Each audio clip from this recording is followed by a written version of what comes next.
Do you remember Hayley Mills in the early 1960s? She wasn't just a movie star. She was childhood itself, innocent, joyful, and impossibly bright. Millions of Americans grew up believing Hayley Mills represented everything pure about youth. But behind that smile was a life quietly falling apart. At the height of her fame, Hayley came dangerously close to walking away from acting forever. Not because she failed, but because one single scene crossed a line she was never prepared to face. Even more disturbing, years later she would admit something almost unthinkable. The people who shaped her life the most were also the ones who led her off course.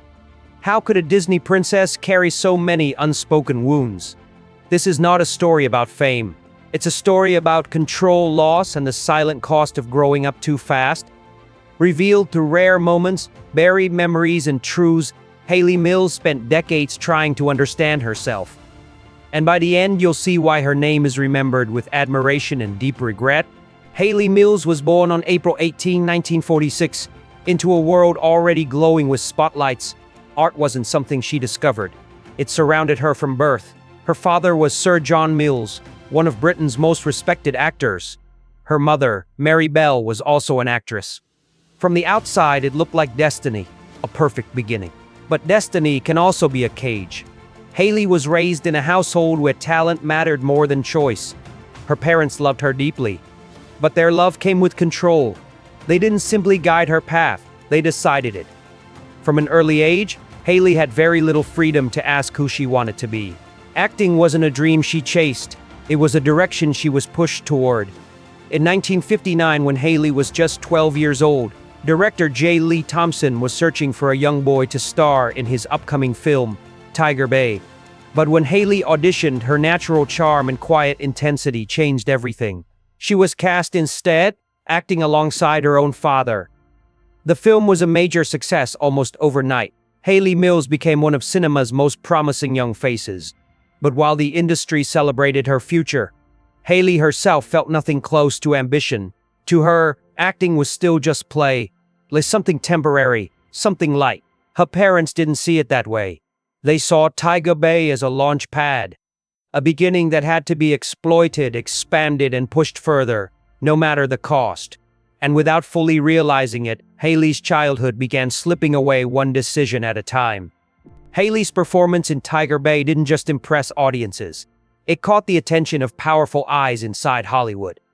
One of them belonged to Bill Anderson, a producer at Walt Disney. He saw in Hayley something Disney desperately needed, a child star who felt genuine, gentle, and emotionally real. In 1960, Hayley was cast in Pollyanna, playing an optimistic orphan whose innocence softened everyone around her. The role didn't just succeed, it conquered hearts. Hayley Mills became Disney's ideal child. The performance earned her the Juvenile Academy Award, a historic honor and a heavy label to carry. Success followed instantly. In 1961, Disney placed even more weight on her young shoulders by casting her in a dual role in The Parent Trap. This time, Hayley wasn't just acting. She sang, danced, and performed opposite herself, flawlessly. The song, "Let's Get Together," climbed into the US Top 10. Audiences adored her. Parents approved of her. From the outside, Hayley Mills looked unstoppable. That same year, she returned to Britain and stunned critics with her performance in Whistle Down the Wind. She was voted the biggest star in Britain, an astonishing achievement for someone still in her teens. But behind the applause, something was quietly breaking. The more her career soared, the tighter her world became. Her parents monitored every choice. Disney protected her image with rigid rules, and Hayley felt trapped inside a version of herself she no longer recognized. Fame had made her famous everywhere, except in her own life. By the early 1960s, Hayley Mills was no longer just a child star, she was a brand, carefully protected, tightly controlled, and frozen in time. But inside she was changing. In 1962, a moment arrived that could have reshaped her entire future. Hayley was offered the lead role in Lolita, a bold, controversial project that would have forced her to confront adulthood on screen. For Hayley, it wasn't about scandal, it was about growth, about finally being seen as something more than Disney's perfect little girl. Her father, Sir John Mills, immediately refused. Something that could permanently damage her image. And Hayley obeyed. Outwardly, she accepted his decision with quiet respect. But inside, regret settled in, deep and lasting. It wasn't just a role she lost. It was a chance to step out of the cage, like many teenagers who grow up under constant control. At 19, she left her tightly managed home and moved to New York, a city that promised freedom, anonymity, and escape. For the first time in her life, no one was watching her every move. But freedom, when you've never learned how to handle it, can be just as dangerous as control. And within days of arriving in the city, Hayley made a decision that would haunt her far longer than she ever expected. New York felt like another planet for Hayley. It was loud, fast, and intoxicating. Everything her old life had never allowed her to touch. No studio rules, no parents watching, no expectations to be good. Just 1 week after arriving, she decided it was time to change her life completely. It wasn't planned, it wasn't romantic. It was impulsive, emotional, and deeply rooted in exhaustion. Hayley was tired of being controlled, tired of being Disney's image, tired of living a life where every decision had already been made for her. When her sister introduced her to an old Nip friend named Joe, the original plan was harmless. He would simply show her around the city. But Hayley wasn't interested in sightseeing. What she wanted was release. She prepared her hotel room carefully.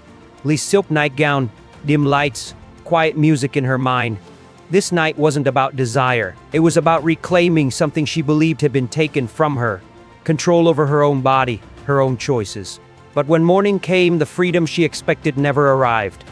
Instead, she felt guilt, shame, an overwhelming sense of loneliness.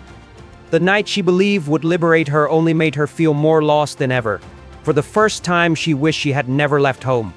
Wished she had never walked away from the only structure she had ever known.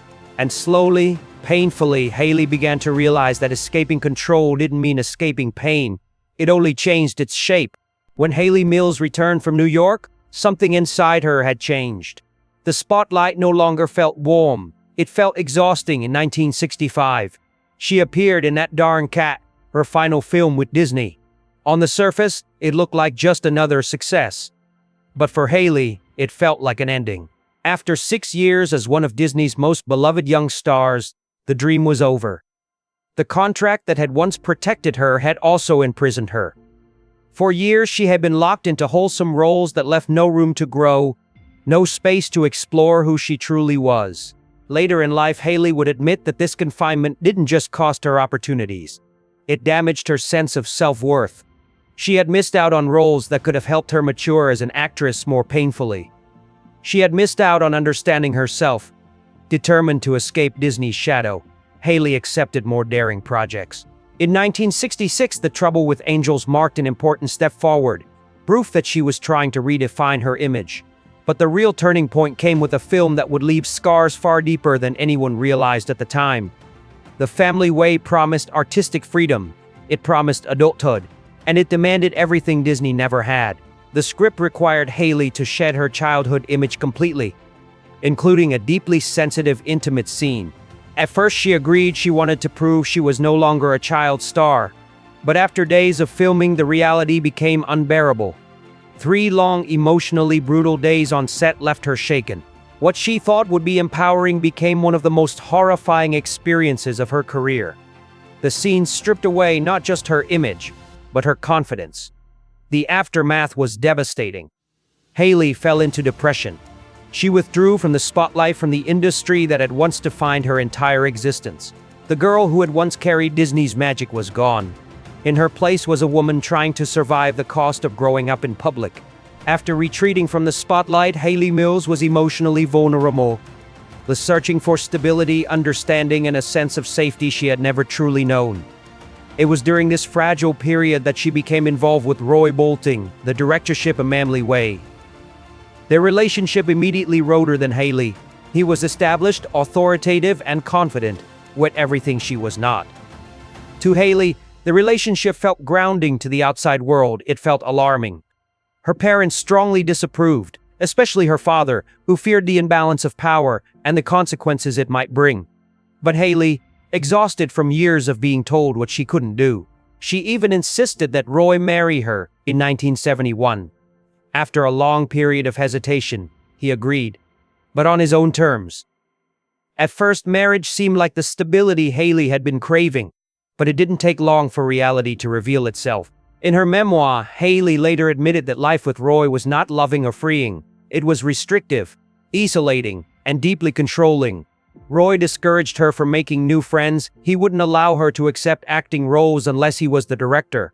Her career, once again, was no longer hers. The painful truth slowly became clear.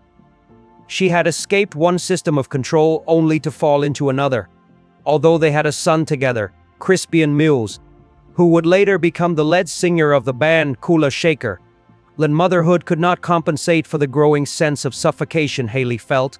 By the mid-1970s, she could no longer ignore the pattern repeating itself in her life. In 1977, after nearly 6 years of marriage, Hayley Mills made the difficult decision to divorce Roy Bolting. It was painful, it was frightening, but for the first time, it was entirely her choice. And yet, her search for peace was far from over. The divorce gave Hayley Mills something she had rarely known: silence. No studio contracts, no controlling husband, no parents dictating her future.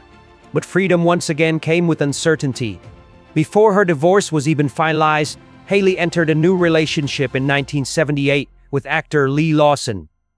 Together, they had a son, Jason Lawson. For a brief moment, it seemed like she might finally have found balance. Love without dominance, companionship without control.